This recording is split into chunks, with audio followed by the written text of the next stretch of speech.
ಜೈ ಹಿಂದ್ ಎಲ್ರಿಗೂ. ನಾನು ನಿಮ್ಮ ಪ್ರೀತಿಯ Bharatesh Pawar. Future soldiers SSC GD ಬಗ್ಗೆ ಸಿಲೆಬಸ್ ಮತ್ತು ಇನ್ನು 15 ದಿನಗಳಲ್ಲಿ ಏನೇನು ಓದಬೇಕು, ಏನೇನು ಬಿಡಬೇಕು ಎಂಬುದರ ಬಗ್ಗೆ ಈ ವಿಡಿಯೋ ಮಾಡ್ತಾ ಇದ್ದೀನಿ. ಟೋಟಲ್ 80 ಕ್ವಶನ್ಸ್ ಇರ್ತಾವ, 160 ಮಾರ್ಕ್ಸ್ ಇರ್ತಾವ. ಅದರಲ್ಲಿ 20 GK, 20 ಮ್ಯಾಥ್ಸ್, 20 ಗ್ರಾಮರ್, 20 ರೀಸನಿಂಗ್, ಈ ರೀತಿ 4 ಸೆಕ್ಷನ್ಗಳಿರ್ತಾವ. ಸೊ ಇದರಲ್ಲಿ ಬರುವಂಥ ಮೇನ್ ಇಂಪಾರ್ಟೆಂಟ್ ಏನಪ್ಪ ಅಂತಂದರೆ, ಎಲ್ಲರೂ ಅಂದ್ಕೊಂಡಿರ್ತೀರಿ GKಯಲ್ಲಿ ನಮಗೆ ಮಾರ್ಕ್ಸ್ ಬರೋದಿಲ್ಲ, ನಾವು ಎಷ್ಟು ಓದಿದ್ರು ಕಡಿಮೆನಂತ ಅನ್ಕೊತಿರ್ತೀರಿ. ನಿಮ್ಮ ಕಲ್ಪನೆ ಏನಿದೆಯಲ್ಲ ಅದು ದೊಡ್ಡ ತಪ್ಪು ಕಲ್ಪನೆ. ಯಾಕಂತಂದರೆ ಸ್ಟೇಟ್ ಗೌರ್ಮೆಂಟ್ ಥರ ಯಾವ ಕ್ವಶನ್ ಕೇಳ್ತಾನ, ಯಾವ ಕ್ವಶನ್ ಬಿಡ್ತಾನೆ ಅನ್ನೋದು ಕನ್ಫರ್ಮ್ ಇರೋದಿಲ್ಲ ಅನ್ನೋ ರೀತಿ ನಮ್ಮ ಸೆಂಟ್ರಲ್ ಗೌರ್ಮೆಂಟಲ್ಲಿ ಇಲ್ಲ. ಸೊ ಇದರಲ್ಲಿ ಏನಿದೆ ಅಂತಂದರೆ, ಟಾಪಿಕ್ಸ್ ಕೊಟ್ಟಿರ್ತಾರೆ, ಸಿಲೆಬಸ್ ಕೊಟ್ಟಿರ್ತಾರೆ, ಎಲ್ಲನೂ ಕೊಟ್ಟಿರ್ತಾರೆ. ಸ್ಟೇಟ್ ಗೌರ್ಮೆಂಟ್ ಸಿಲೆಬಸ್ ಇರೋದಿಲ್ಲ. ಆ ಕಾರಣಕ್ಕಾಗಿ GKಯಲ್ಲಿ ಬರುವಂಥ ಟಾಪಿಕ್ಸ್ ಯಾವಪ್ಪ ಅಂತಂದರೆ, ಇಷ್ಟು ದಿವಸ ನೀವು ಏನೇನು ಓದಿದ್ರಿ, ಏನೇನು ಬಿಟ್ಟರಿ ನನಗೆ ಗೊತ್ತಿಲ್ಲ. ಸೊ ಇನ್ನು 15 ದಿನಗಳಲ್ಲಿ ನೀವು ಏನು ಓದಬೇಕು ಎಂಬುದ್ರ ಬಗ್ಗೆ ನಾನು ಹೇಳ್ತಿದ್ದೀನಿ. ಈಗ ನೋಡಿರಿ, GK ಓದಬೇಕಾದ್ರೆ ಫಿಕ್ಸ್ ಮಾರ್ಕ್ಸ್ ಇರುವಂಥ ಟಾಪಿಕ್ಸನ್ನು ಹೇಳ್ತೀನಿ, ಅವ್ನು ರಿವೈಸ್ ಮಾಡಿರಿ, ಜಾಸ್ತಿ ಸ್ವಲ್ಪ ಫೋಕಸ್ ಮಾಡಿರಿ. ಉಳಿದು ನೀವು ಜಾಸ್ತಿ ಏನು ಓದ್ರಿ. ಬಟ್ ನಾ ಹೇಳುವಂಥ ಟಾಪಿಕ್ಸ ಫಿಕ್ಸ್ ಕ್ವಶನ್, ಅದರ ಮೇಲೆ 1 ಅಥವಾ 2 ಕ್ವಶನ್ ಪಕ್ಕ ಬರ್ತದೆ, ಇದು ಗ್ಯಾರಂಟಿ ಕೊಡ್ತೀನಿ. ಯಾವ್ಯಾವ ಟಾಪಿಕ್ಪ ಅಂತಂದರೆ, ನಿಮಗೆ GKಯಲ್ಲಿ 10 ಮಾರ್ಕ್ಸ್ ಬಂದರೆ ನಿಮಗೆ ಸಾಕಾಗಿರ್ತದೆ. 10 ಮಾರ್ಕ್ಸ್ ಬಂದರೆ ನಮಗೆ ಸಾಕು. ಅಂದರೆ 10 ಕ್ವಶನ್ ಬಂದರೆ ಸಾಕು, ನಮಗೆ 20 ಮಾರ್ಕ್ಸ್ ಆದಂಥ 20 ಮಾರ್ಕ್ಸ್ ಬರ್ತಾವೆ ಅಂತೇಳಿ ನಿಮ್ಮ ತಲೆಯಲ್ಲಿ ಇರ್ತದೆ. ಸೊ 10 ಮಾರ್ಕ್ಸ್ ಬರುವಂಥ ಟಾಪಿಕ್ಸ್ನ ಹೇಳ್ತೀನಿ. ಯಾವ್ಯಾವ ಟಾಪಿಕ್ಸ್ಪ ಅಂತಂದರೆ, ಡ್ಯಾನ್ಸ್ ಮತ್ತು ಸ್ಟೇಟ್ ಮತ್ತು ಡ್ಯಾನ್ಸ್. ಯಾವ ರಾಜ್ಯದಲ್ಲಿ ಯಾವ ಡ್ಯಾನ್ಸ್ ಫೇಮಸ್ ಐತಿ, ಕ್ಲಾಸಿಕಲ್ ಡ್ಯಾನ್ಸ್ ಬರ್ತಾವ, ಜಾನಪದ ನೃತ್ಯಗಳು, ಈ ರೀತಿಯೆಲ್ಲ ಡ್ಯಾನ್ಸ್ಗಳು ಬರ್ತಾವ. ಆ ಡ್ಯಾನ್ಸ್ಗಳು ಮತ್ತು ಅದಕ್ಕೆ ಸಂಬಂಧಪಟ್ಟಿರೋ ವ್ಯಕ್ತಿಗಳನ್ನು ನೀವು ಪರ್ಫೆಕ್ಟಾಗಿ ಒಂದು ಸರ್ತಿ ಓದ್ಬಿಡ್ರಿ, ರಿವೈಸ್ ಮಾಡಿರಿ. ಆಲ್ರೆಡಿ ಓದಿರ್ತೀರಿ, ಬಟ್ ರಿವೈಸ್ ಮಾಡಿರಿ. ಇನ್ನು 15 ದಿವಸದಲ್ಲಿ ಯಾವುದೂ ಜಾಸ್ತಿ ಹೊಸದಾಗಿ ಏನು ಓದಕ್ಕೆ ಹೋಗ್ಬೇಡ್ರಿ, ಹೊಸದಾಗಿ ಏನು ಹಿಡ್ಕೊಳ್ಳೋಕ್ಕೆ ಹೋಗ್ಬೇಡ್ರಿ. ಈಗೇನು ಓದಿದಿರಲ್ಲ ಅದನ್ನೇ ವಾಪಸ್ ರಿವೈಸ್ ಮಾಡಬೇಕು 15 ದಿನದಾಗ. ಸೊ ಈಗೇನ ಡ್ಯಾನ್ಸ್ ಮ್ಯಾಗ ಒಂದು ಕ್ವಶನ್ ಫಿಕ್ಸ್, ಡ್ಯಾನ್ಸ್ ಮತ್ತು ಯಾವ ರಾಜ್ಯದಲ್ಲಿ ಅದನ್ನ ಆಚರಣೆ ಮಾಡ್ತಾರೆ, ಮತ್ತು ಆ ಡ್ಯಾನ್ಸ್ ಸಂಬಂಧಪಟ್ಟಿರೋ ವ್ಯಕ್ತಿಗಳನ್ನ ಪರ್ಫೆಕ್ಟಾಗಿ ಬಾಯ್ಪಟ್ಟು ಹಾಕ್ರಿ. ಓಕೆ, ಒಂದು ಕ್ವಶನ್.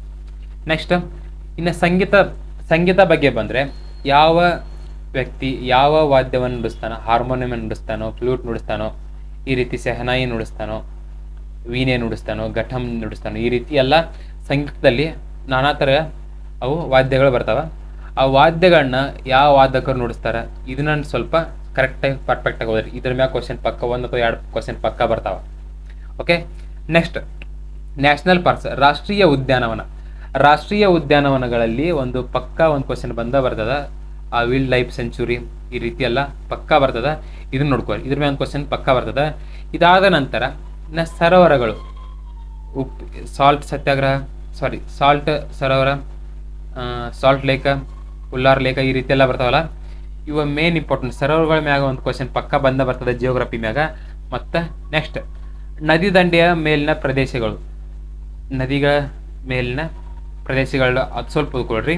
ನಂತರ ಪಂಚವಾರ್ಷಿಕ ಯೋಜನೆ ಮ್ಯಾಗ 1 ಅಥವಾ 2 ಕ್ವಶನ್ ಪಕ್ಕ ಬರ್ತದೆ. ಬೇಕಿದ್ರೆ ನೀವು ಹಿಂದಿನ ಕ್ವಶನ್ ತೆಗೆದು ನೋಡ್ರಿ, ಆ ಟಾಪಿಕ್ ಮ್ಯಾಗ ಪಕ್ಕ ಕ್ವಶನ್ ಬರ್ತಾ ಇರ್ತಾವ. ಅದು ಸ್ವಲ್ಪ ಪರ್ಫೆಕ್ಟಾಗಿ ಓದಿ, ಒಂದು ಪರ್ಫೆಕ್ಟಾಗಿ ಕೂತ್ ನೀವು ಓದಿರಿ ಅಂದ್ರೆ ಅದು ಫಿಕ್ಸ್ ಆಗಿಬಿಡ್ತದೆ, 1 ಮಾರ್ಕ್ಸ್ ನಿಮ್ಮ ಜೇಬಲ್ಲಿ ಬಂದ್ಬಿಡ್ತದೆ. ನಂತರ 2011 ಜನಗಣತಿಯ ಪ್ರಕಾರ, ಆ 2011 ಜನಗಣತಿ ಏನೈತಲ್ಲ ಅದ್ರ ಬಗ್ಗೆ ಪೂರ್ತಿ ಸಂಪೂರ್ಣವಾಗಿ ಓದಿರಿ. ಅದ್ರ ಮ್ಯಾಗ ಕ್ವಶನ್ಸ್ ಪಕ್ಕ ಬರ್ತದೆ, 100% ಒಂದು ಕ್ವಶನ್ ಪಕ್ಕ. ಅದಾದ ನಂತರ ಇನ್ನೂ ಒಂದು ಮೇನ್ ಇಂಪಾರ್ಟೆಂಟ್ ಯಾವ ಟಾಪಿಕ್ ಅಂತಂದರೆ, ಸಿಂಧೂ ನಾಗರಿಕತೆಯ ಬಗ್ಗೆ ಒಂದು ಕ್ವಶನ್ ಪಕ್ಕ ಬರ್ತದೆ, ಅದನ್ನ ಸ್ವಲ್ಪ ಪರ್ಫೆಕ್ಟಾಗಿ ಓದ್ರಿ. ಇಂಡಸ್ ವ್ಯಾಲಿ ಸಿವಿಲೈಸೇಷನ್, ಇದ್ರ ಮೇಲೆ ಒಂದು ಪಕ್ಕ ಕ್ವಶನ್ ಇರ್ತದೆ, ಅದನ್ನ ಪರ್ಫೆಕ್ಟಾಗಿ ಓದ್ರಿ. ಇಷ್ಟೆಲ್ಲ ನೀವು ಟಾಪಿಕ್ ಕರೆಕ್ಟಾಗಿ ಓದಿದ್ರಿ ಅಂತಂದ್ರೆ ಪಕ್ಕ ನೀವು 20 ಮಾರ್ಕ್ಸ್ ಪಡಿಬೋದು. 10 ಕ್ವಶನ್ ಪಕ್ಕ ಗ್ಯಾರಂಟಿ. ಟೋಟಲಿ 20 ಕ್ವಶನ್ ಇರ್ತಾವೆ.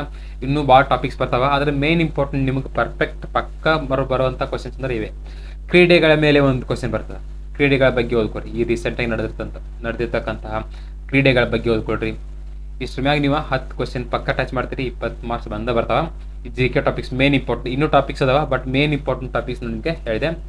ಹಿಸ್ಟ್ರಿ ಒಳಗೆ ಪ್ರಸಿದ್ಧ ವ್ಯಕ್ತಿಗಳ, ಬುದ್ಧ, ಮಹಾವೀರ, ಈ ರೀತಿ ಎಲ್ಲ ವ್ಯಕ್ತಿಗಳ ಸ್ವಲ್ಪ ಓದ್ಕೊಳ್ರಿ.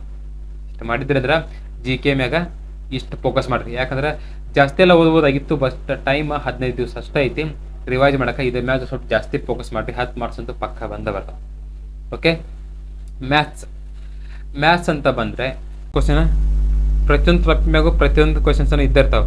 Number system, percentage, profit and loss, simple interest, compound interest, ratio and proportion, ನಂತರ time and work, time and distance, average, mensuration, geometry, algebra, data interpretation, simplification, series, ಈ ರೀತಿ ಎಲ್ಲ ಬರ್ತಾವೆ.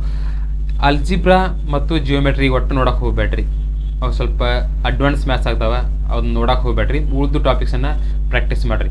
ಈಗ ಆಲ್ರೆಡಿ ನೀವು ಬೇಸಿಕ್ ಎಲ್ಲ ಮುಗಿಸಿರಿ ಅಂತ ಅನಿಸ್ತೈತಿ. ಇನ್ನೇನು ಮಾಡಿರಿ, ಕ್ವಶನ್ ಪರ್ ಬಿಡಿಸ್ರಿ. ಓಕೆ, ಇಷ್ಟ ಮ್ಯಾಥ್ಸ್. ರೀಸ್ನಿಂಗ್ನಾಗ ಏನು ಬರ್ತಾವಪ್ಪ ಅಂತಂದ್ರೆ ಸರಣಿ ಬರ್ತಾವೆ. Series, coding and decoding, blood relation, direction, order and ranking, Venn diagram, ನಂತರ ಸಿಲೋಜಿಮ್ಸ್ ಮತ್ತು alphabetic test, number puzzle, sitting arrangement, clock and calendar, mathematical operation. Okay, ಈಗ ನೀವು number series, coding decoding questions ಭಾಳ ಬರ್ತಾವೆ. ಸಿಟ್ಟಿಂಗ್ ಅರೇಂಜ್ಮೆಂಟ್, ಬ್ಲಡ್ ರಿಲೇಷನ್ ಎಲ್ಲ ಬಿಟ್ರಿ, ಉಳಿದು ಟಾಪಿಕ್ಸನ್ನು ಪ್ರಾಕ್ಟೀಸ್ ಮಾಡಿರಿ. Sitting arrangement, blood relation last time ಇದ್ರೆ ಮಾತ್ರ ಅದನ್ನು ಬಿಡಿಸುವಂತೆ. ಈಗ ಫಸ್ಟ್ ಸ್ಟಾರ್ಟಿಂಗೇನ ಉಳಿದಿಲ್ಲ ಇವು ಸಿಟ್ಟಿಂಗ್ ಅರೇಂಜ್ಮೆಂಟ್ ಇವೆಲ್ಲ ಬ್ಯಾಡೀಗ. ಈಗೇನ ನಮಗೆ ಬೇಕಾಗಿದೆ series, Venn diagram, mirror image, water image, ಇವನ್ನೆಲ್ಲ ಸರಿಯಾಗಿ ನೋಡ್ಕೊಳ್ರಿ. Water image, mirror image easy ಇರ್ತಾವೆ. ಆಲ್ಮೋಸ್ಟ್ ರೀಸನಿಂಗ್ 10 ಕ್ವಶನ್ ಭಾಳ ಈಜಿ ಇರ್ತಾವೆ, ಇನ್ನೊಂದು 10 ಕ್ವಶನ್ ಟಫ್ ಇರ್ತಾವೆ, 5 ಕ್ವಶನ್ ಮೀಡಿಯಮ್ ಇರ್ತಾವೆ, ಇನ್ನು 5 ಕ್ವಶನ್ ಟಫ್ ಇರ್ತಾವೆ. ಟೋಟಲ್ ನೀವು 15 ಕ್ವಶನ್ ಮ್ಯಾಗಂತೂ ಟಚ್ ಮಾಡಲೇಬೇಕು. 15 ಕ್ವಶನ್ ಅಂತೆಲ್ಲ ಔಟ್ ಆಫ್ ಮಾಡಲೇಬೇಕು. ಕಡಿಮೆ ಆದರೂ ಭಾಳ ಆದರೂ 1-2 ಕ್ವಶನ್ ಕಡಿಮೆ ಆದರೂ 18 ಕ್ವಶನ್ ಟಚ್ ಮಾಡಲೇಬೇಕಾಗ್ತದೆ. ನೆಕ್ಸ್ಟ್ ಇನ್ನೇನು ಗ್ರಾಮರ್, ಇಂಗ್ಲೀಷ್ ಗ್ರಾಮರ್ ಅಥವಾ ಹಿಂದಿ ಗ್ರಾಮರ್ ಏನಿಲ್ಲ, ಇಟ್ಟು ದಿವಸ ನೀವೆಲ್ಲ ಬೇಸಿಕ್ ಕಲ್ತಿರಂತ ಅನ್ಕೋತೀನಿ. ಅವನೇನು ಮಾಡಿರಿ, ಫುಲ್ ಯೂಟ್ಯೂಬ್ನಾಗ ಸಿಕ್ಕಾಪಟ್ಟಿ ಕ್ಲಾಸ್ ಮಾಡಿ ಹಾಕಿದ್ದಾರೆ ಎಲ್ಲ ಟೀಚರ್ಸ್. ಅವ್ನು ಓನ್ಲಿ ಒಟ್ಟು previous year question per discussion ಮಾಡ್ತಿರ್ತಾರೆ. ಅವನು ಒಟ್ಟು ಪ್ರಾಕ್ಟೀಸ್ ಮಾಡ್ಕೊತ ಹೋದ್ರೆ ಇಷ್ಟು ಮಾಡಿದ್ರೆ ನಿಮ್ಮ ಪಕ್ಕ ನಿಮ್ದು 120 ಮಾರ್ಕ್ಸ್ ಪಕ್ಕಾನೇ ತೆಗಿತೀರಿ. 120 ಅವು ಹಾಗೆ ಆಗ್ತದೆ ನಿಮ್ಗೆ. ಯಾಕಂದ್ರೆ ನಿಮ್ಗೆ ಏನು ಓದಬೇಕು ಏನು ಬಿಡಬೇಕು ಅನ್ನೋದು ಗೊತ್ತಿಲ್ಲ. ಆ ಕಾರಣಕ್ಕಾಗಿ ನೀವು ಸ್ಕೋರ್ಗಳು ಕಡಿಮೆ ಆಗತ್ತವೆ. ಫೋಕಸ್ ಮಾಡಿ ರಿವೈಸ್ ಒಟ್ಟೆ ಒಂದು 14 ತಾಸು ಹೋದ್ರಿ, ಒಂದು 15 ದಿವಸ ಐತಿನ 15 ದಿವಸ ಒಂದು 14 ತಾಸು ಹೋದ್ರಿ ಪಕ್ಕ ಸೆಲೆಕ್ಷನ್ ಆಗ್ತೀರಿ. ಇದು ಗ್ಯಾರಂಟಿ ನಾ ಕೊಡ್ತೀನಿ. ಸರಿಯಾಗಿ ಅಭ್ಯಾಸ ಮಾಡಿರಿ, ಓದ್ರಿ ಅಂತ ಹೇಳ್ತಾ ಇವತ್ತು ನೀಡೋಣ ಇಲ್ಲಿಗೆ ಮುಗಿಸ್ತಾ ಇದ್ದೀನಿ. ಜೈ ಹಿಂದ್, ಜೈ ಕರ್ನಾಟಕ.